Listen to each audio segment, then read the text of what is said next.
Hi there, this is Savewith Crypto.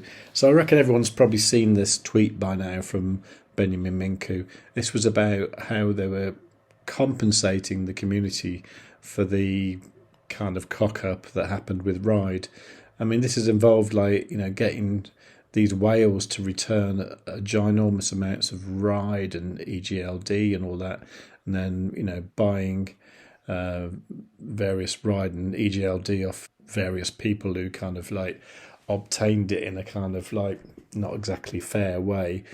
And they're talking about redistributing it to the community. I mean, they don't have to do this, and I've never seen anybody else do this kind of thing ever before.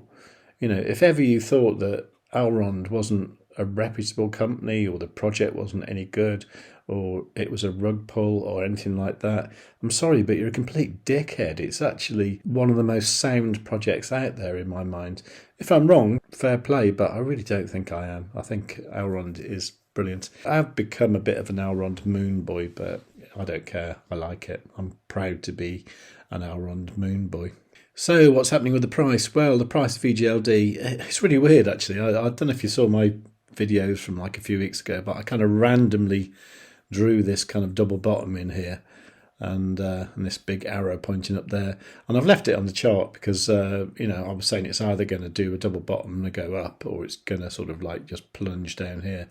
And what it seems to be doing is doing a double bottom, pretty much like I fairly randomly drew on the chart. If that's the case, brilliant. I don't know if you're aware, but you can now do derivative trading with EGLD on ByBit. And I've currently got this trade going. I did come in and out of it a bit yesterday, and I did make a few quid. And now I'm kind of up $60 on this trade here, so that's all good. If you've not done derivative leverage trading before, then just kind of ignore it, because it's a really good way to lose all your money really quickly.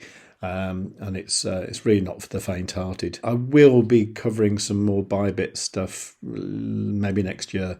I'm trying to sort out a really good deal from ByBit, where if you kind of join ByBit, you get a nice chunky bonus, but they're being a bit slow to reply at the moment. So yeah, it's just a matter of waiting really.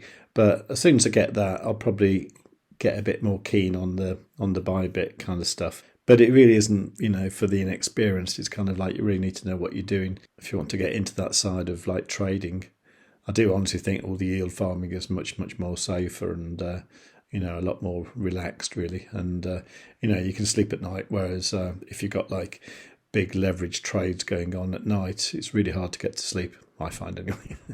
Anyway, I've got to nip out in a minute and just get a few last things for Christmas. But I thought what I'd do meanwhile, because I noticed in my Maiar app, I'd completely forgotten about the other EGLD that I've got that's staked in the Maiar app, in just the regular, Maiar staking.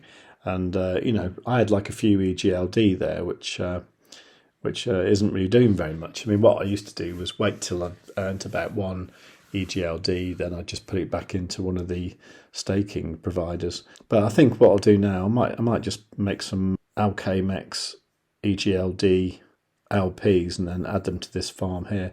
I do have a little bit of EGLD to play with. It's actually 2.95 EGLD. Okay, so what I'm going to do is harvest this 454,000 MEX. Okay, harvesting all rewards. See, this one I'd normally reinvest, but I want to use it to make LP tokens this time. So I'll harvest this one as well.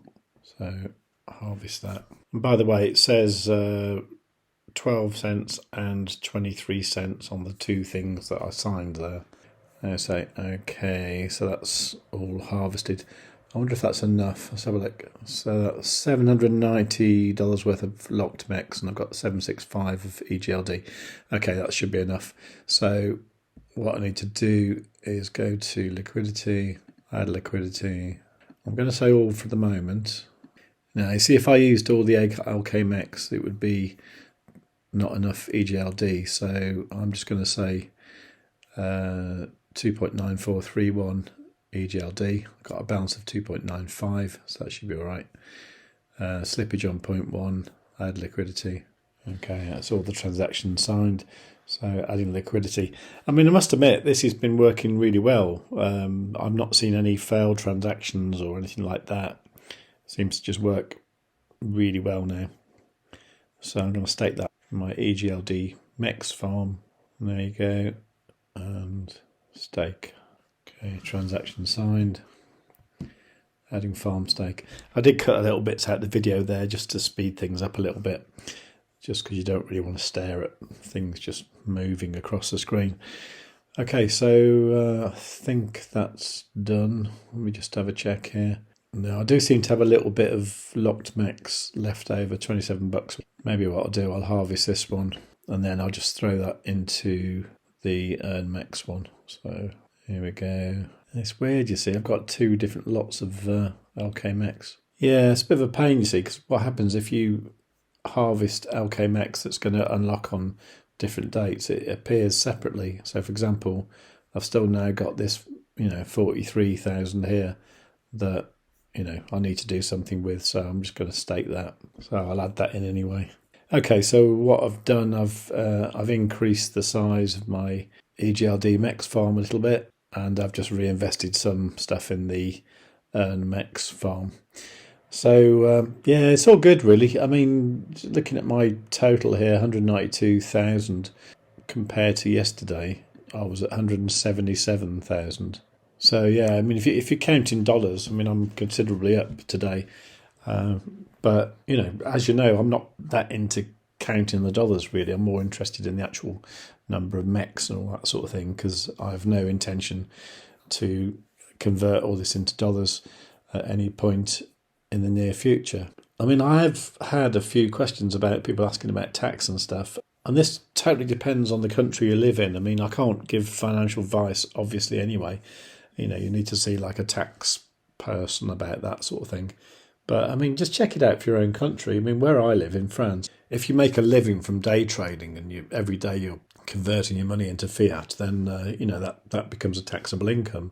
I don't do that. It's all part of my long-term savings plan. And to be honest, when I probably decide to, start cashing out some of my crypto into fiat, I'm probably not going to be living in France. I might be living somewhere else. Wherever I decide to live or whatever, I will just deal with the tax laws as it is there. But for the moment, everything's staying as crypto. So in the country I live in now, that isn't an issue until I turn it into fiat. Yeah, so I'm not going to worry about that. Okay, so that's probably going to be my final video for this side of Christmas. I've obviously got a big family day tomorrow. I'm really looking forward to it. It's my first Christmas in England for 22 years, I think. So it's going to be quite good fun. And I'm not sure I'm going to get a chance to make a video. I mean, I might make a sort of novelty video or something like that just to keep in touch, because I'm kind of really enjoying the feedback I'm getting from all these videos and all that. And by the way, everyone, thank you so much. I appear to now have 4,077 subscribers. So thank you very, very much for everybody who's subscribed. For those of you who aren't subscribed, can you do it now, please? Like now. All right. Thank you. Okay. So that's great. 4,000. Fantastic. When I get to 5,000, I'm going to do a giveaway and it's going to be quite nice. So please do make sure you're subscribed and, do leave nice comments. Tick the notification bell. Make sure you're subscribed. And above all, have a great Christmas and tell your friends.